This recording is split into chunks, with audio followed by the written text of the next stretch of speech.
Well, welcome everyone. We still have some people joining in to the webinar, but in the interest of time, we will get started. Welcome to the Becoming Agents of Change in the New World of Work webinar. My name is Joanna Good, and I'm the Executive Director with CASE, and I have the honor of being your moderator today. I'd like to begin by acknowledging the Indigenous peoples of all the lands that we are on today. We do this to reaffirm our commitment and our responsibility to improving relationships between nations and to increasing our own understanding of local Indigenous peoples and their cultures. From coast to coast to coast, we acknowledge the ancestral and unceded territory of the Inuit, Métis, and First Nations people who call this land home. I'd like to acknowledge that I live and work in the treaty land of the territories of the Mississaugas of the Credit. This land has a rich history and is home to many First Nations, Métis, and Inuit peoples today. The acknowledgement of this land is a declaration of our collective responsibility to this place and its people's histories, rights, and presence, and to the ongoing work of reconciliation. This event today is hosted by CASE, the Canadian Association for Supported Employment. CASE is a national network of service providers, employers, and community allies committed to increasing employment inclusion for Canadians who experience disability. We believe that opportunities to collaborate, innovate, and learn with and from each other are important. And I invite you to visit the CASE website at supportedemployment.ca or reach out to any of our CASE staff to learn more about our programs, initiatives, and offerings. Today's webinar is free, and it is the first of what will become an annual CASE event to celebrate Disability Employment Awareness Month, or DEAM, in October of each year. It's our way of thanking CASE members and the broader community who collaborate in our shared work to increase the diversity of the Canadian workforce. A few housekeeping notes before we begin. There are over 330 people registered for today's live webinar. You'll note that you've been muted to allow for the best sound quality for all of our participants, but we do encourage you to ask questions by clicking the Q&A box at the bottom of your screen. We'll have time set aside to address many of these questions later on in the webinar, but feel free to add them in at any point during the presentation. Please also keep an eye on the chat box, and we'll share important links with you throughout the presentation. Following today's event, you'll receive an email with a copy of the PowerPoint slides, as well as any links that we've shared in the chat box. If you run into any technical problems during the webinar, please reach out to our technical whiz for the day, Albert Ho, through the chat feature. Finally, I'd like to thank Dan Weeb and Vanessa Bailey for providing ASL interpretation today, and to Ewan Williams, who will be providing closed captioning. I also wanted to offer a very sincere thank you to all of the CASE staff who have worked so hard to bring you today's webinar. It's a pleasure and an honor to work every day with this group of skilled and dedicated and generally wonderful people. And of course, a special thanks to Sean, our founder of CASE and guest speaker for today. Many of you will know Sean Wilshire. He is the founding president of CASE and has been supporting folks to find careers for over 30 years. He's a passionate and lively speaker who has worked around the world from Newfoundland to Kathmandu. Sean has developed programs and policies, both economic and social, at local and national tables, and strives to be a better ally for communities every day. For 30 years, Sean's been working with the team at Avalon Employment in St. John's, Newfoundland, to make changes in the business community and to build a stronger community and a stronger economy through a diverse workforce. In February of 2021, Sean and his organization won the prestigious Zero Project Award for their Autism Employment Inclusion pilot, as one of the top 75 innovative practices in the world. This award was presented to him at the United Nations in Vienna. Please welcome our speaker, Sean Wilshire.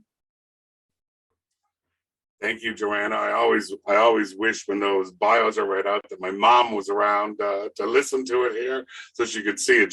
She always thinks when I'm giving a speech that she's, as a child, she'd say, "Sean, you have so much to say," and I'd always say, "Well, hopefully, in the opportunity I will get in the future."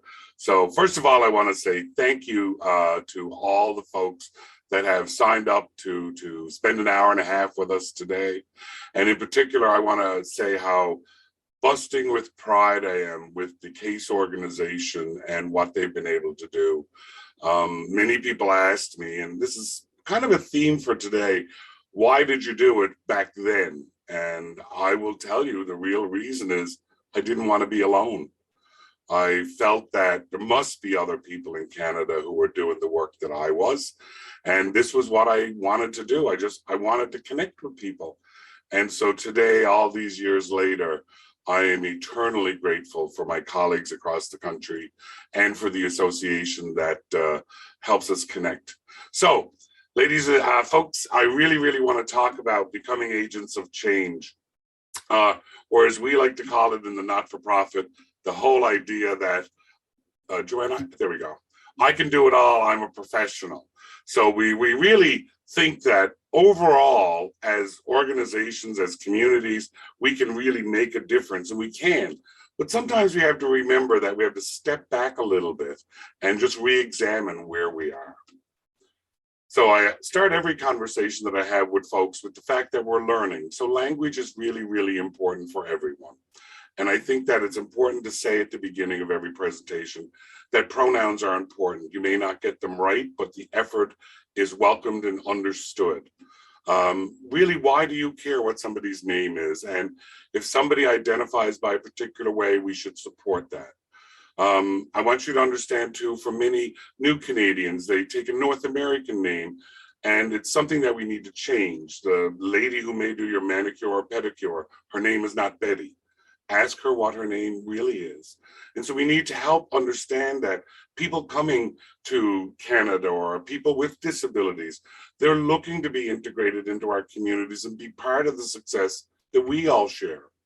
You know, microaggressions, people talk about this, but I wanted to give you an example. And it was again this morning, I saw a real estate ad talking about the master bedroom was quite large.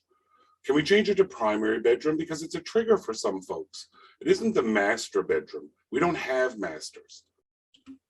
And fear is built over time. This is why generational change takes generations, because fear is instilled in small pieces and over a period of time, and that takes time to change. And we're all still learning and adapting. What we've got to remember is that new language, new norms, take a while to be integrated, but we need to continue to make the effort so that it just becomes part of our new way. And really, who could talk about anything today without talking about what COVID has done, not only to folks with disabilities, but the whole world, and how it has really turned upside down the thoughts and processes and realities that many of us existed in. It makes many of us feel like we're running on empty. I mean, it really feels, when will it end? But as we come to the end of restrictions, not the end of the COVID, we have to remember that these are times of change. And with any serious change, we have the opportunity to make change in other parts of our life, not only professional, but also personal. So, you know, it's about our home, it's about our retirement.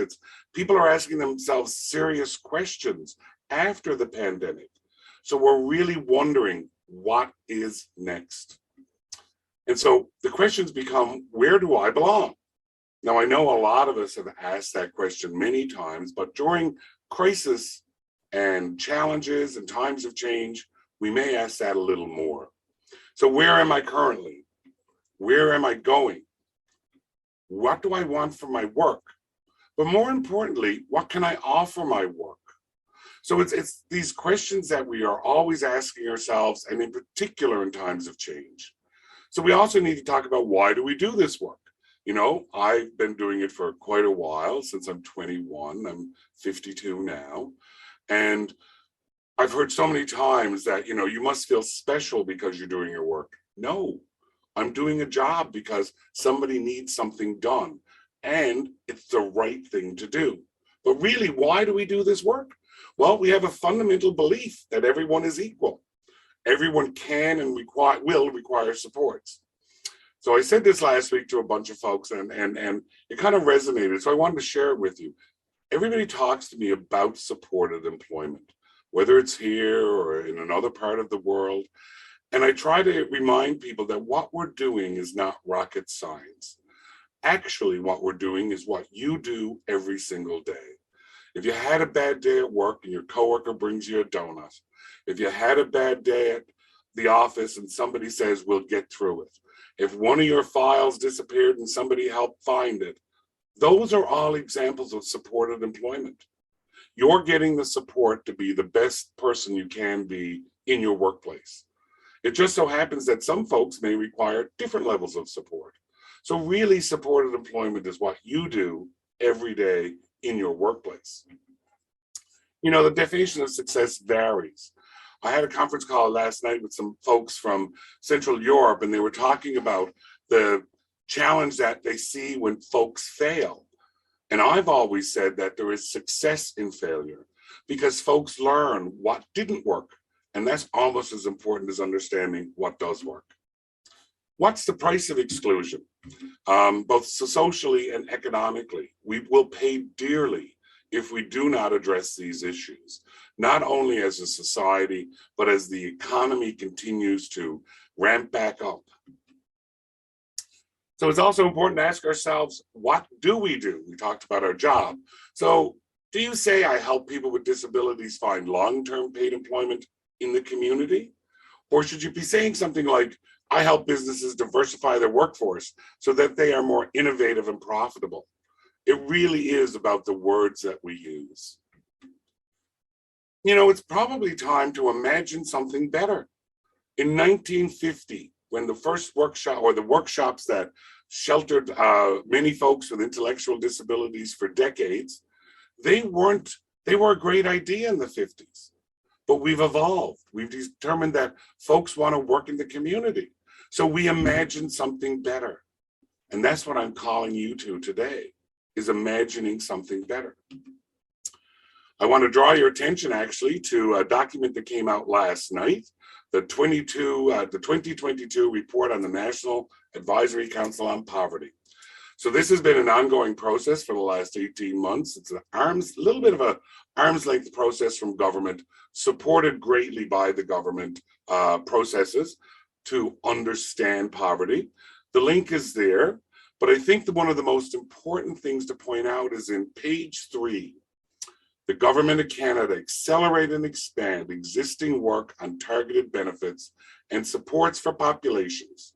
The Government of Canada should accelerate work on the Canada Disability Benefit, income employment supports that prevent people with disabilities from falling below the national poverty line, which they want to raise. I never liked it as a ceiling. I always liked it as a floor.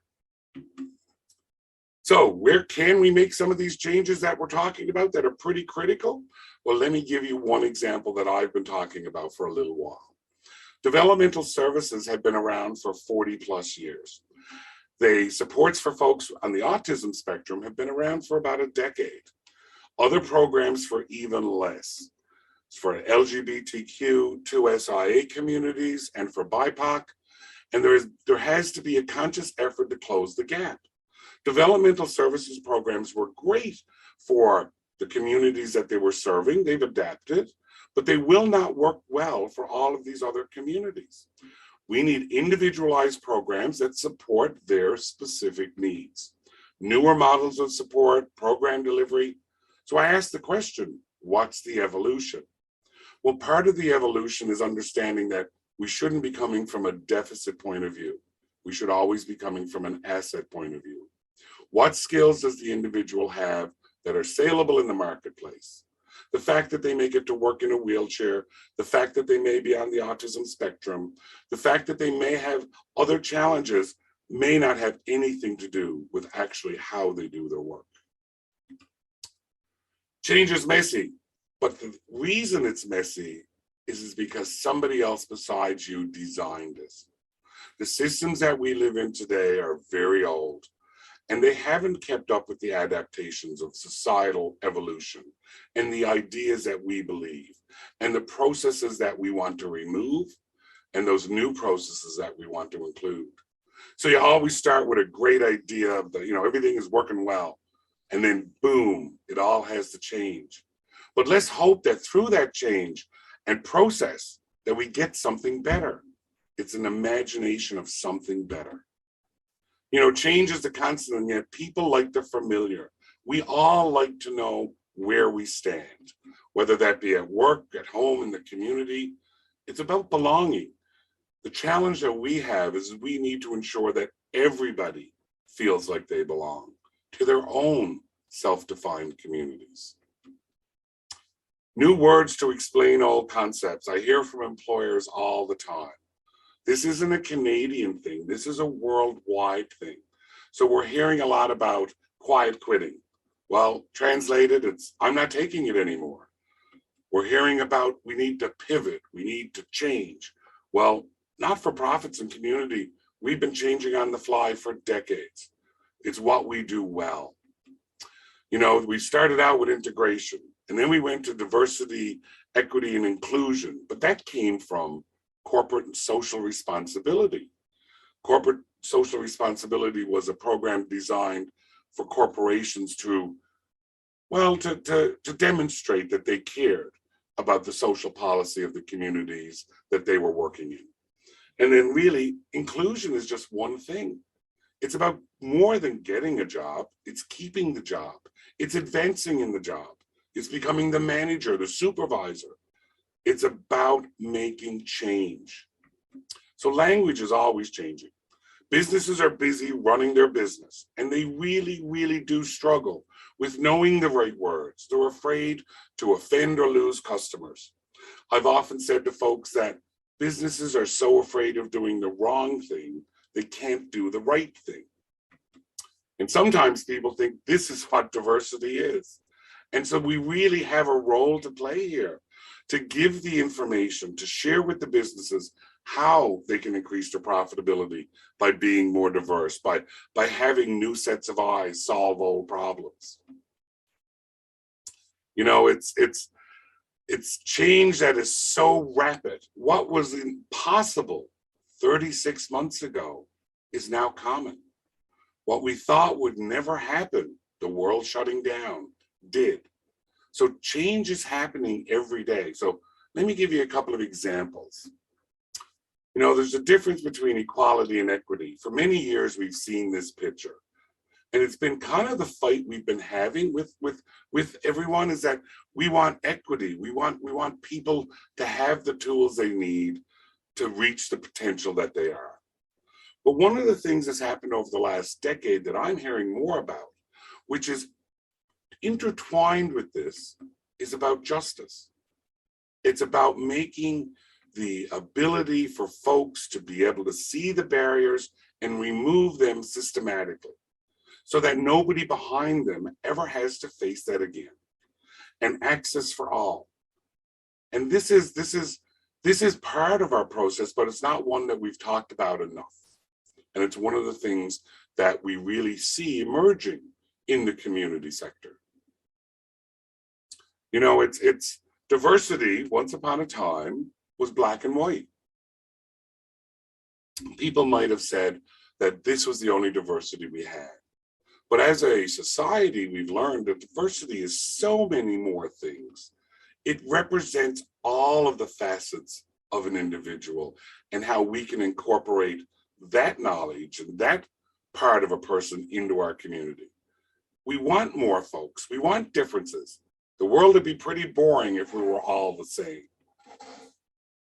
So, when we talk about culture, a workplace culture, and we talked about leaders, well, really, leaders are the key here, because nothing will change without leaders understanding that culture is created by the actions of the leaders, what they pay attention to, what gets rewarded and punished, and the allocation of resources. So when the leaders decide what the work plan is, they have the ability to change that culture, because it's their actions and their behaviors that will help change the culture. When they reward the idea that diversity and inclusion has to be more than a conversation, it actually has to happen, that's when people will start to see that the culture is changing. Being an engaged leader and understanding what it means, this is super important.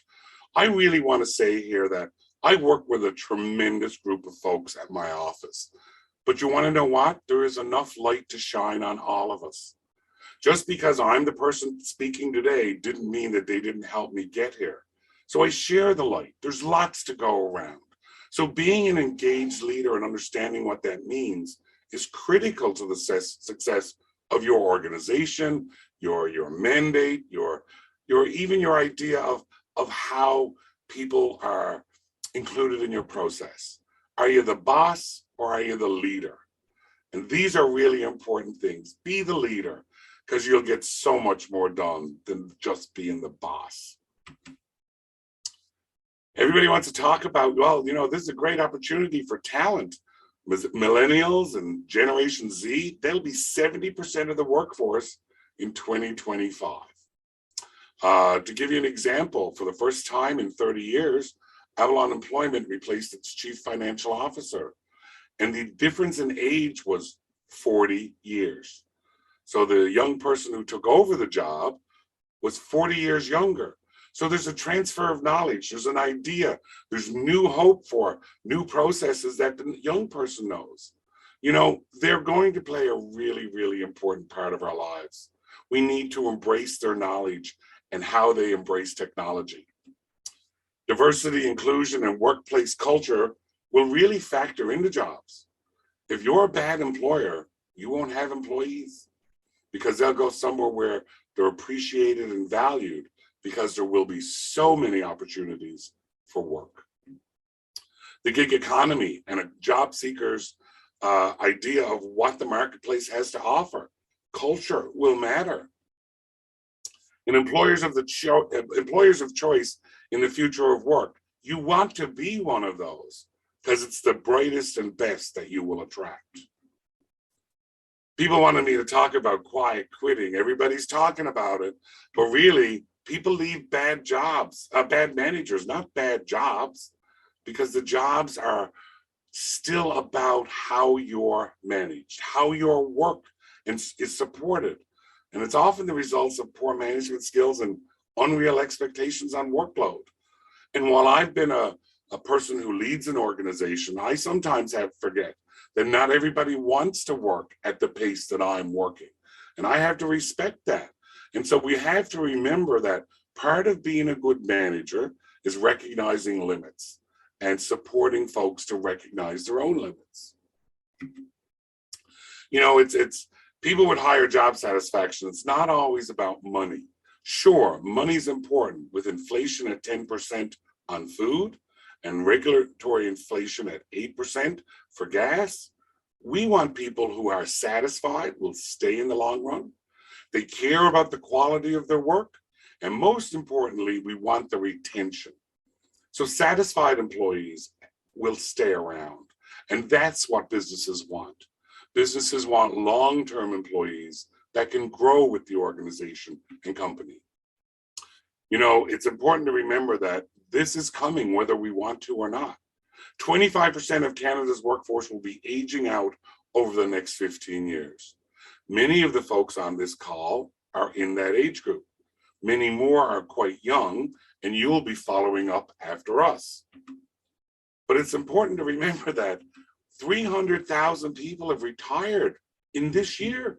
So far, we still have all of October, a week in October, November and December. And a lot of folks decide to retire as we get closer to the end of the year. And that's up from 233,000 last year. So 70,000 more folks have gone out of the workforce. Those folks are having trouble being replaced. As a nation, we're trying to fill that gap with 350,000 new Canadians every year. But as we can see from the very basic math, We need more than just the folks that are retiring. So we need to make sure that everyone is on deck. Every person can work and everybody is supported to reach their potential. You know, it's about retention. It presents an opportunity for the agencies that work there to find more employment. This is awesome. This is what we do. But this challenge is now not only for business, right? Senior managers on this call, what are you doing to retain your staff? What are the things that you are going to do? Is there reduced hours? Is there a 4-day work week? Structural changes to how you work. Is there higher wages based on our programs? Is there compressed time? Is there benefits? Pension? Health plan? Are those the things that we need to have in our repertoire of benefits to maintain the staff, to solve the problem?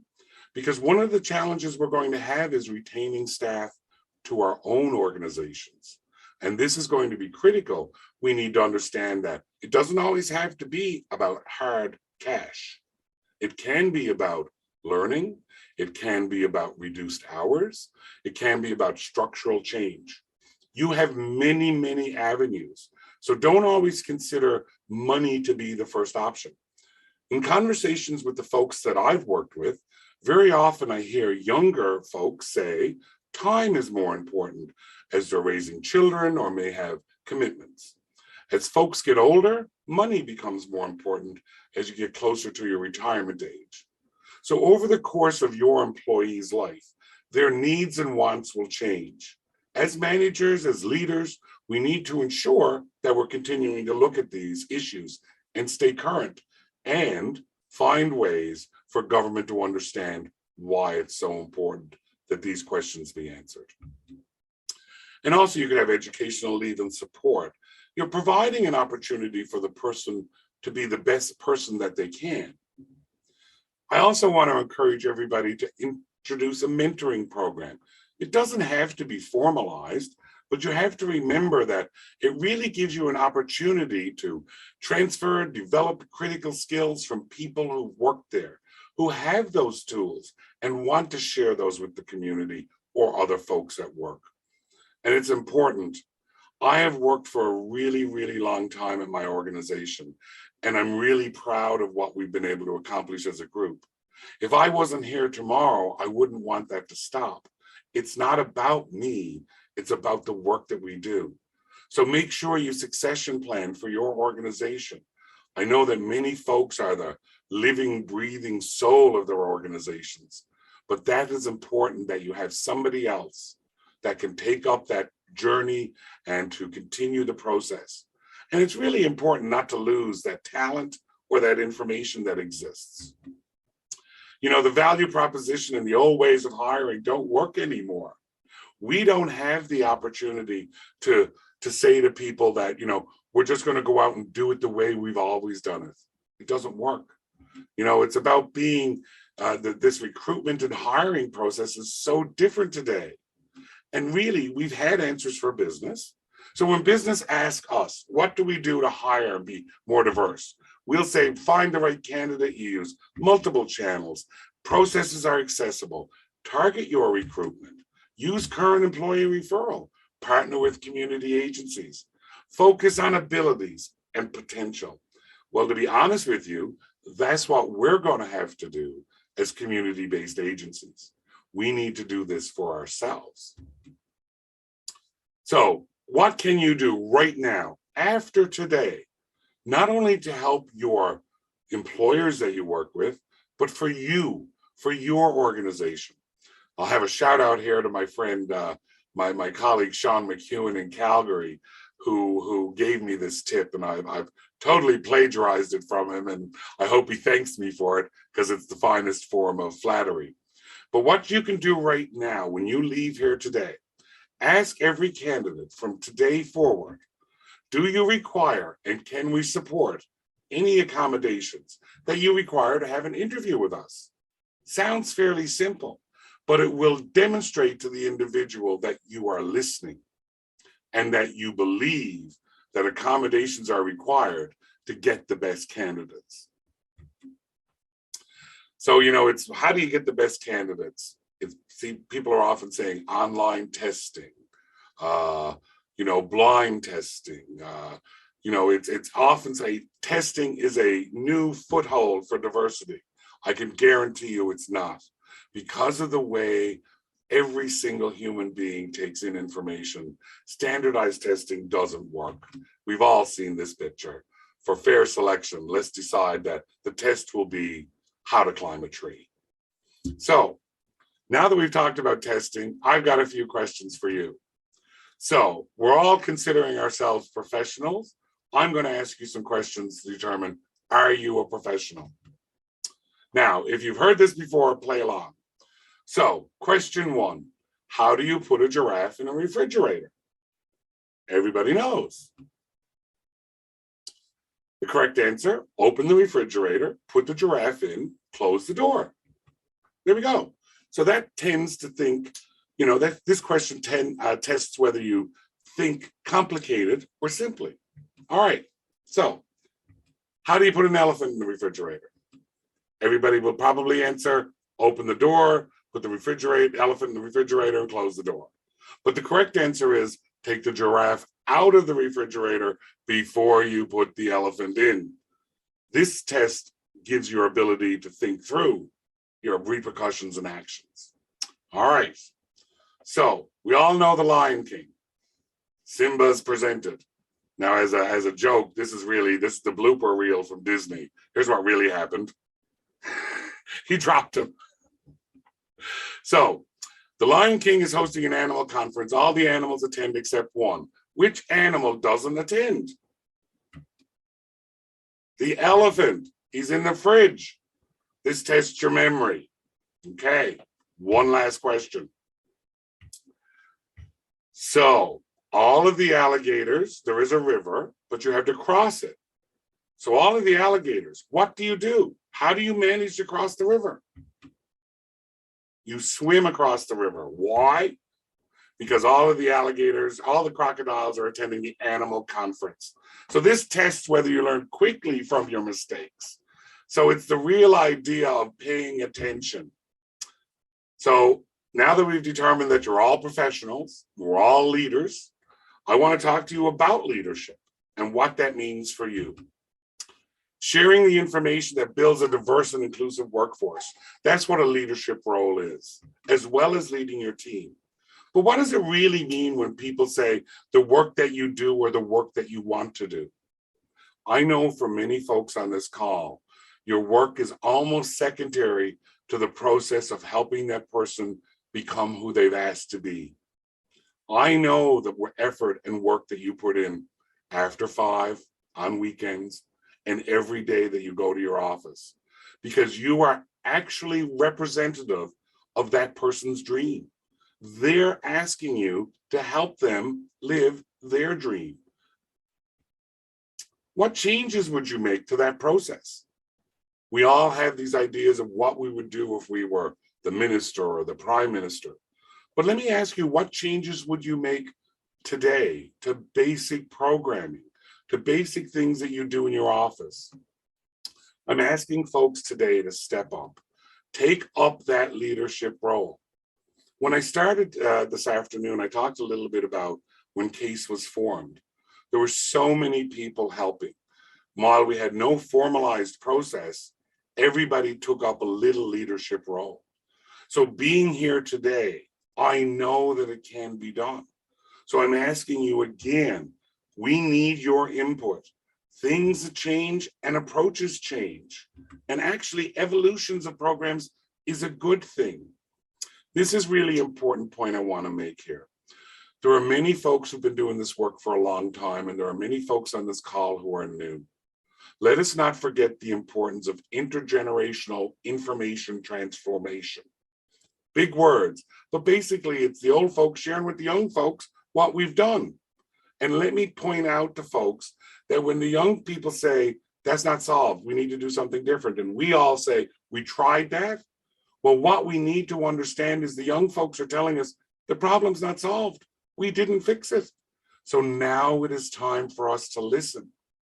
and maybe use their technology, their advantages that they have to help us solve the age-old problem.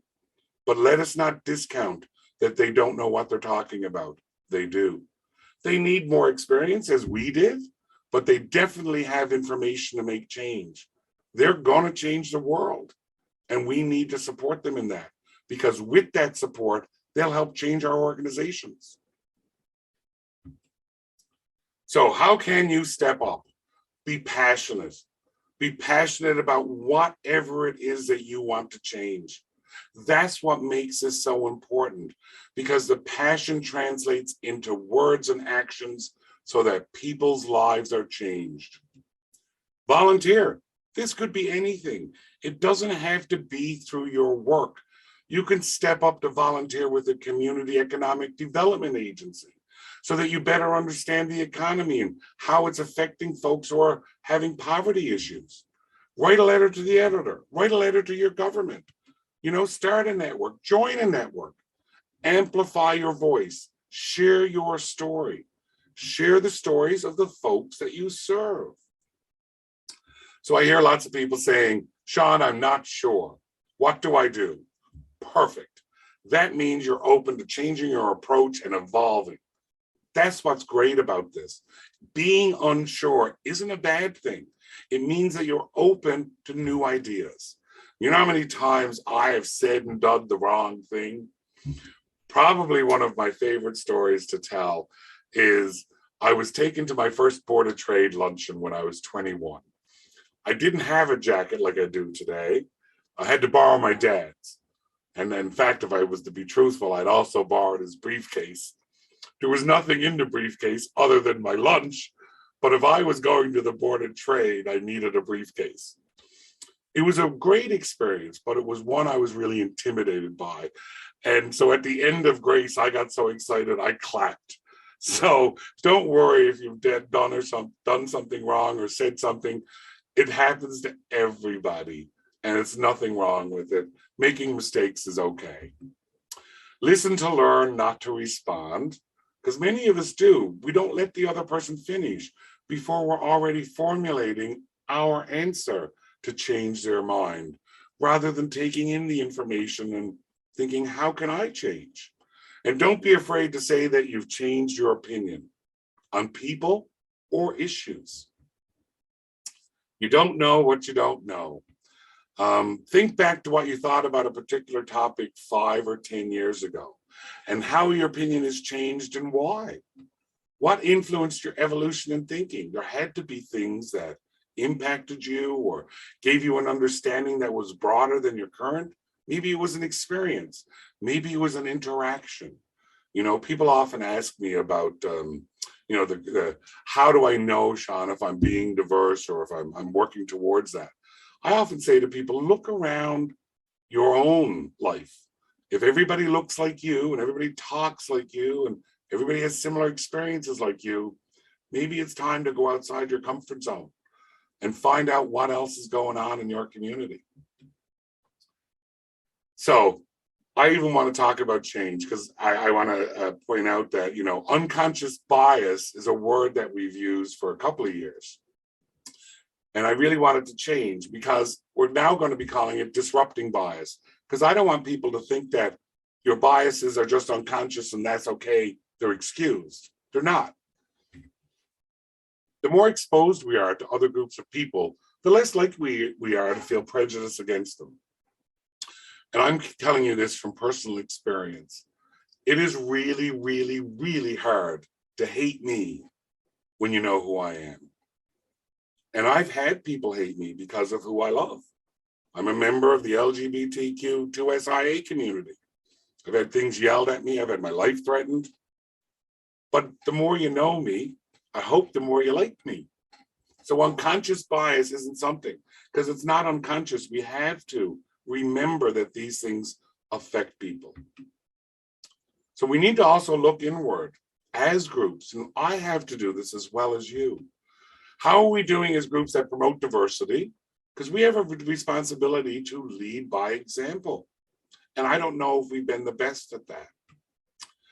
as we have many times in the past, led by example, but maybe we need some help here, and evidence is important. So we talked about that at the beginning.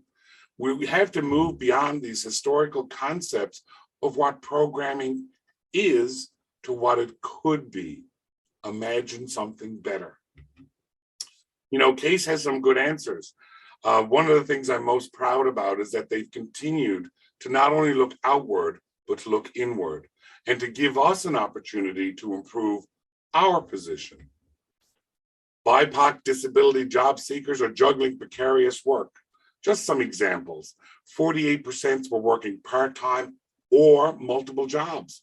One job seeker described working 7 different survival jobs in a period of 3 months. This is what folks are facing. And so we have to do a better job.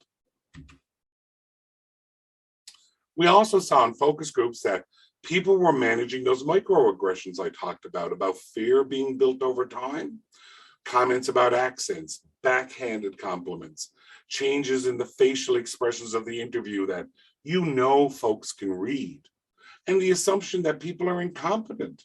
These are things that are microaggressions that are ongoing over time that will really affect the communities we're trying to support. So, what does privilege mean? Because people talk about it all the time. So I'm going to give you what my personal idea, and I say mine because I don't want anybody to think that this is everybody's ideal. My idea of privilege is you are not personally responsible for the oppression of groups.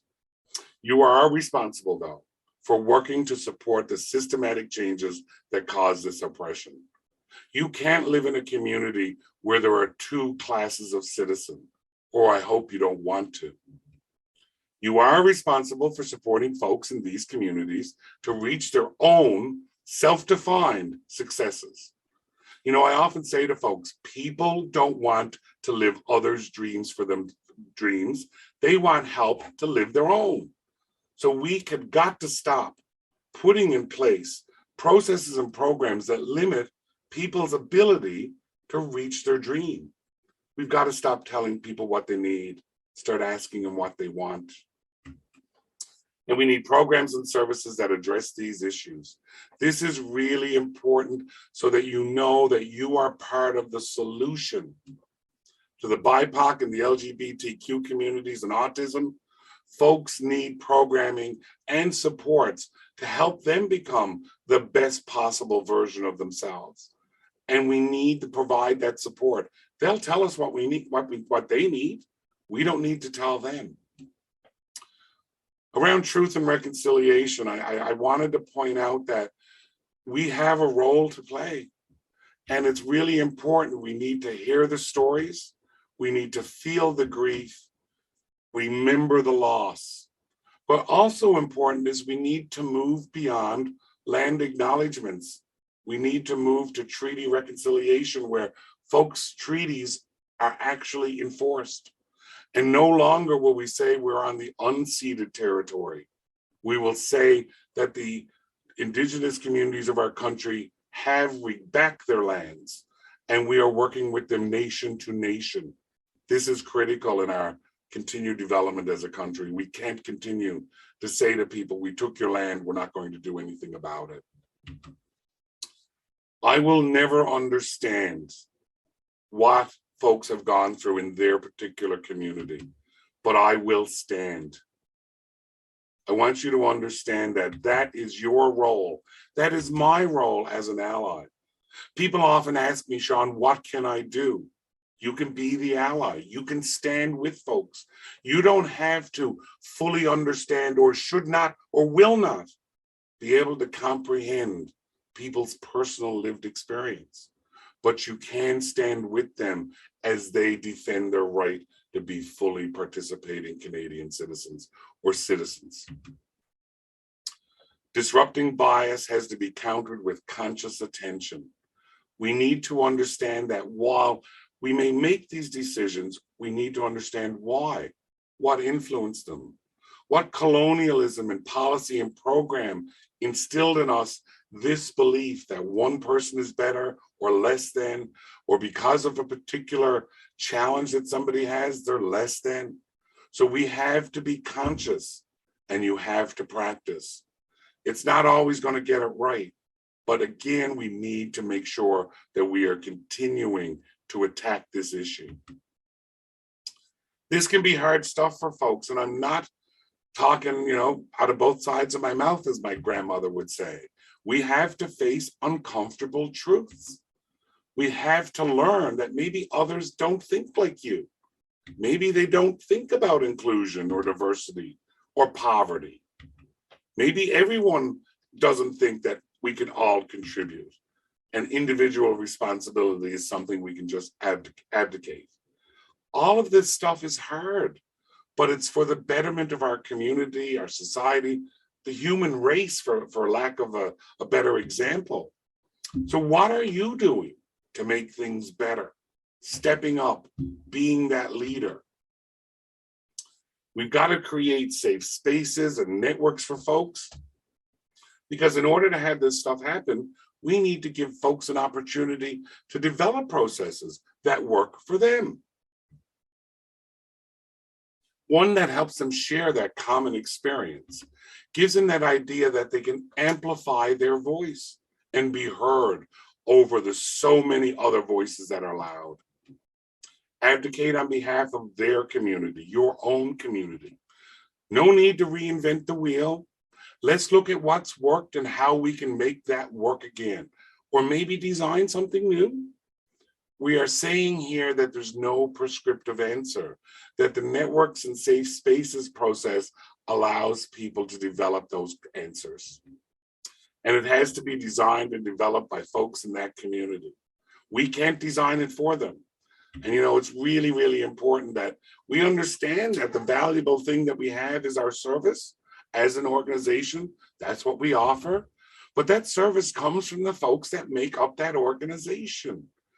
That is, for lack of a better term, the fabric that holds that organization together. We need to ensure diversity of representation in program design, not just talking about diversity, but actually having it represented. So let's not talk about what we'd like to do. Let's talk about what we have done. That's how we measure our success.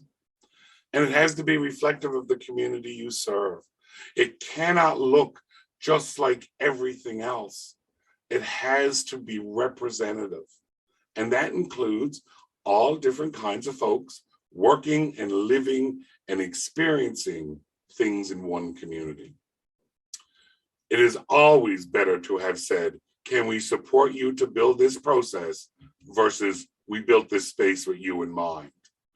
It's really important that we remember today, in particular, there's a story on CBC where we talk about institutionalization. People with disabilities today are in real danger of returning to institutions. And we need to make sure that we don't go back. We don't return to a time where we tell people we built this for you. This is not what folks want. So our most vulnerable folks are in danger of ending up in institutions and old age homes because we as a community haven't found a solution. That's why I'm asking leaders to step up, come up with a solution, offer an opportunity, challenge the status quo. You know the value of your work. Do you really know what you do? We know the value of the folks we serve because we represent them in the community. We see their talents and skills shine every day. We know we build the Canadian economy. We know that we're making a difference in the labor market. So should we start measuring other things besides just getting jobs? Collect the evidence. Today I'm wearing my beaker in a beaker shirt because science is important and evidence matters. So collect the evidence that you need in your organization. Health and wellness, social determinants of health, social return on investment. It's what CASE has done with their study around BIPOC communities and folks that are marginalized, and how we can see what are the ways that we can help everyone live to their full potential. And we're looking at evidence-based decision-making. You know, when government talks about we are moving to evidence-based decision-making, we already know that we do a good job, but maybe we're not the best at selling it back to government. So what we really have to get back to is that not only does getting somebody a job help them economically, we're actually working on the social determinants of health.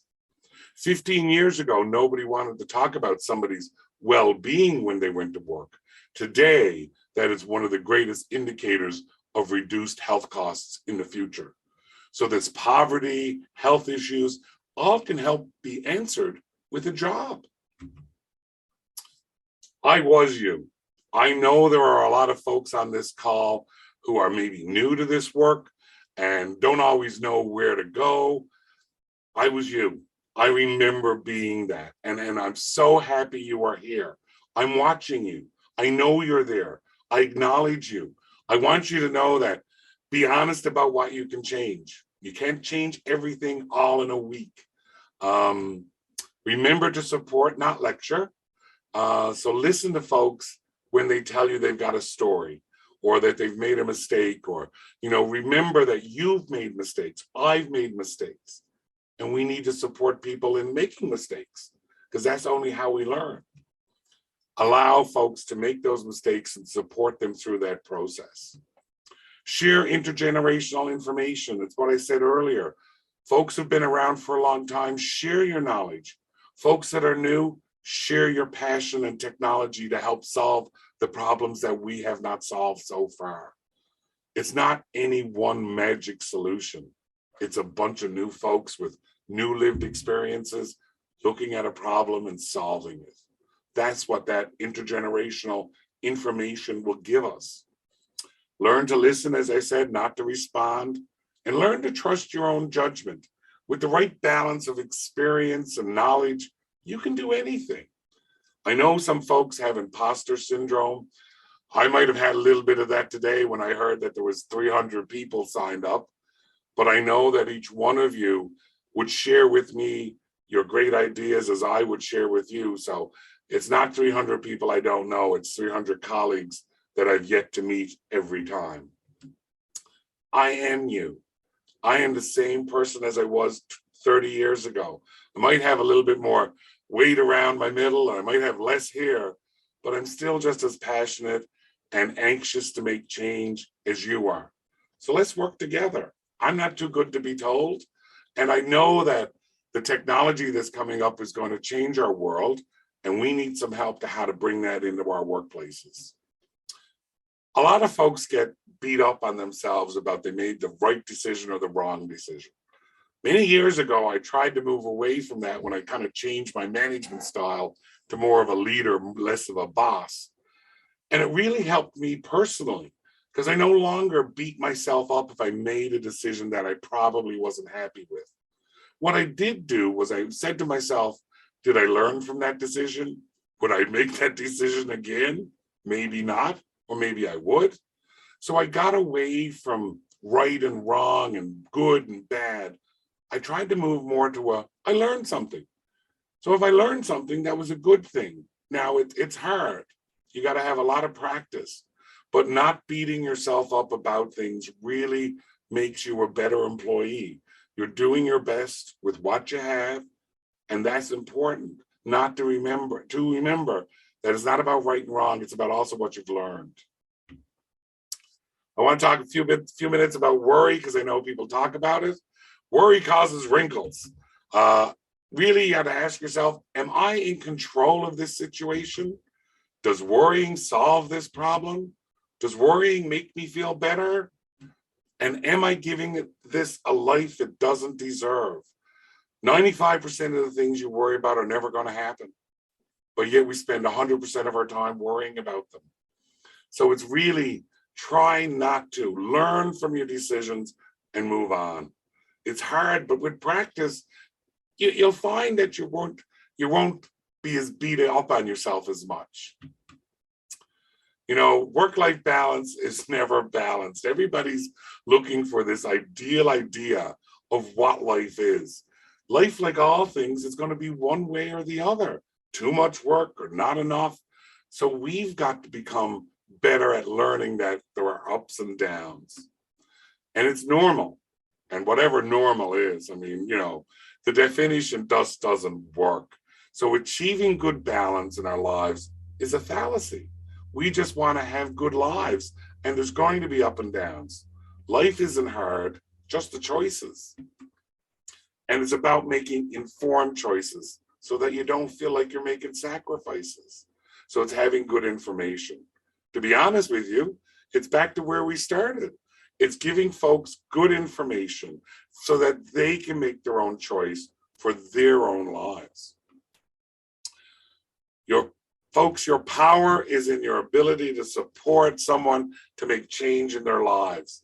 That is a privilege. Just think about somebody is asking you to support their dream.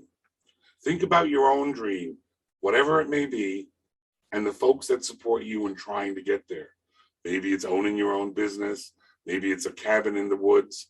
Maybe it's an opportunity, but you're actually privileged enough to be invited into somebody's life and asked, can you help me? That's a privilege. We shouldn't forget it. And your power exists in your ability to see people's talents as a skill that is valuable in the open market, that isn't a deficit, that it is a skill, and that skill is valuable, as is that individual. There are hundreds of groups across this country whose sole job it is to help businesses diversify their workforce. Hundreds. We have a network. We have professional development. We're always trying to get better. We're not perfect. I'm far from perfect, as all of the folks that I work with will tell you. But we have a process. We have proven processes to support unique business environments, as do you. And we've been doing this work for decades. So when we talk to employers, we can do it with confidence and knowledge and the idea that we can help them become more profitable by diversifying their workforce. I really think that it's time to stop selling what you do and start selling why you do it. It's an economic model. It's an idea that the economics of inclusion are too important for us to not pay attention. We have to pay attention. And we say to employers, come along on this journey. You're going to get some of the best employees you ever had. Every day, all of you folks go to work and see a maze of problems. And every day you do exactly what this slide does. You cut through it. You cut through it, you find ways, you adapt, you change, you pivot. You do the things that make other people's successes better. I would not be able to do what I've done today without the opportunity to work with the great folks that I work with that have a lot of employment every day. And there they are outside our new office. And what an amazing group of people that let me lead. Because I want to remind people allow you to lead. They will not follow you if you're not a good leader. And so it's really a privilege to have these folks in my work, in my sphere, in my life. And I'm very, very pleased to say I'm enjoying work even after 30 years because they challenge me. They give me new ideas and we share experiences. So value the people you work with because they're going to give you some of the solutions you may be looking for. And remember to take the opportunity when it presents itself because it is important to have fun. Hey, the guys are coming over to watch the game. Aren't you worried about them drinking all the Bud Light? Not to worry. Look what I had installed. A secret revolving wall. Dude, you're a genius. Guys, hurry up! The magic fridge is back! Refreshingly smooth Bud Light. Always worth it. Magic fridge. Magic fridge. So please remember to take the opportunity. But also remember, it may be the early bird that gets the worm, but it's the second mouse that gets the cheese. If you enjoyed our time together, my name is Sean Wilshire. If you didn't, my name is Anthony Robbins. Thank you very much, everybody. I am so glad to have had this time with you.